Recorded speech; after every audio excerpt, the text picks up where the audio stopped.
Welcome to The Explainer. We're diving right into something that literally happens to all of us every single day. So, have you ever walked into a room and instantly felt a shift in your mood? Right? Like no one said a word, nothing dramatic happened, but somehow the atmosphere just kind of hit you. Maybe the room felt incredibly peaceful, or maybe it made you want to turn around and walk right back out. It really makes you wonder, doesn't it? Are these sudden mood shifts just completely random?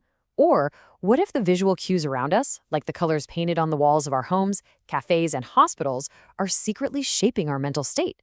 Because every single day, your brain is taking in thousands of visual cues, and color is absolutely one of the most powerful.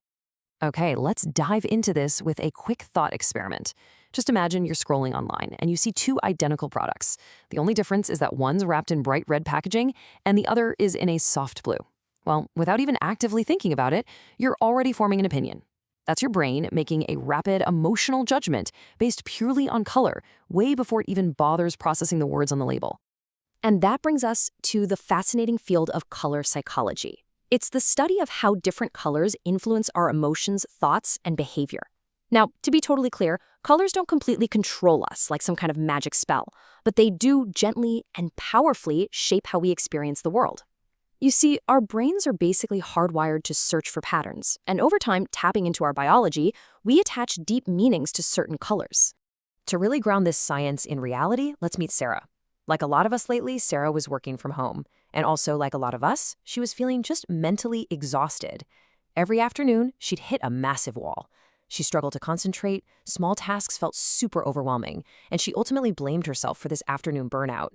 But what she didn't realize, she was trying to focus in an unoptimized, visually heavy, and poorly lit workspace. So one weekend, Sarah decided to make some incredibly simple, inexpensive changes. She didn't remodel her house or anything crazy. She simply moved her desk closer to a window to let in some natural light, added a few green indoor plants, and swapped out that harsh overhead white light for a warm desk lamp.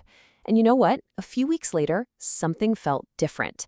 Her stress wasn't magically cured, but her mind felt lighter. Her ability to focus over time actually improved.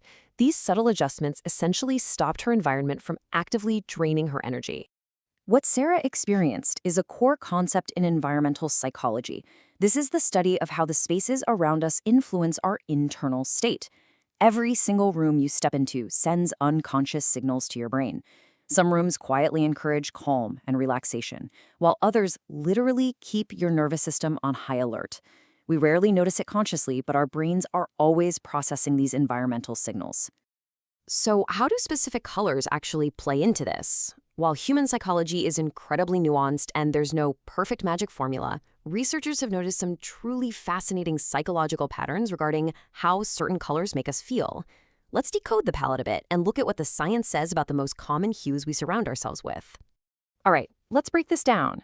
Take blue. It brings a profound sense of calm and safety, which is exactly why you see it in hospitals. But too much dark blue? It can feel cold and distant. Green acts almost like a neurological reset button, gently inviting us to slow down. Yellow is fantastic for optimism, but if you put an anxious person in a bright yellow room, it can easily become overstimulating. Red grabs your attention instantly. It's all about urgency and passion, but it can totally overload a stressed nervous system. Purple inspires creativity and reflection, though really dark shades can feel heavy. And white offers simplicity and clarity, but without any texture, it can feel clinical and isolating. Balance is absolutely everything here. Which naturally leads us to a very serious question researchers frequently encounter. Can color actually help with anxiety or depression? Let's be completely objective here. Color is not a magical cure. It is not a medical treatment, and it is absolutely not a substitute for professional therapy or medication. Mental health is incredibly complex. However, color is a foundational part of your daily environment, and your environment matters deeply. So the crucial point is exactly this core idea. Optimizing your space doesn't just erase life's problems. You're still going to have deadlines, and you're still going to have tough days, but it stops your environment from actively working against you. Imagine trying to get over a migraine while someone shines a bright flashlight right in your eyes. The light didn't cause the headache, but it sure makes it harder to recover, right? The goal is to reduce that unnecessary visual and environmental stress. But wait, here's a really satisfying plot twist. If universal rules say blue is calming, Why do some people find it incredibly cold or depressing? Why does yellow make one person happy and another intensely uneasy? This is where those strict universal rules completely fail, and we have to pivot to the fascinating nuance of the individualized human experience. Consider this. For one person, a soft shade of green instantly brings back memories of their grandmother's living room. It was a place of safety, birthday parties, and warmth, so they feel immediate comfort. But for someone else, that exact same shade of green might perfectly mirror the walls of a room during a deeply difficult hospital stay. It's the exact same color, but completely opposite emotional responses, based entirely on their hidden pasts. And this happens because of a mechanism known as associative learning. We don't just see color, we remember it. Our brains are constantly linking specific sights and colors with emotions and experiences. So we view colors through the lens of our unique cultural backgrounds and personal memories. Your brain is assigning meaning and filtering what you see through your own unique life story every single second of the day. Let's move to and see how this builds into something super practical. How can you actually use this science today to optimize your own space? You definitely don't need a massive renovation budget. Step 1, simply open the curtains to let in natural sunlight and regulate your body's internal clock.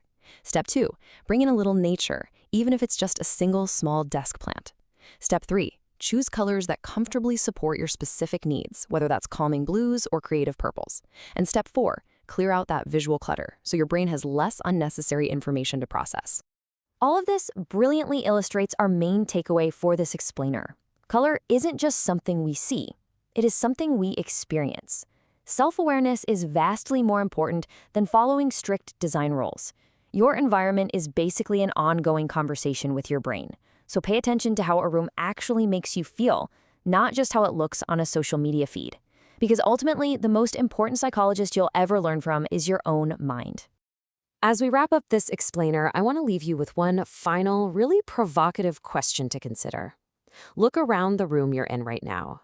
Does the space you spend most of your time in make it easier or harder for your mind to feel at peace?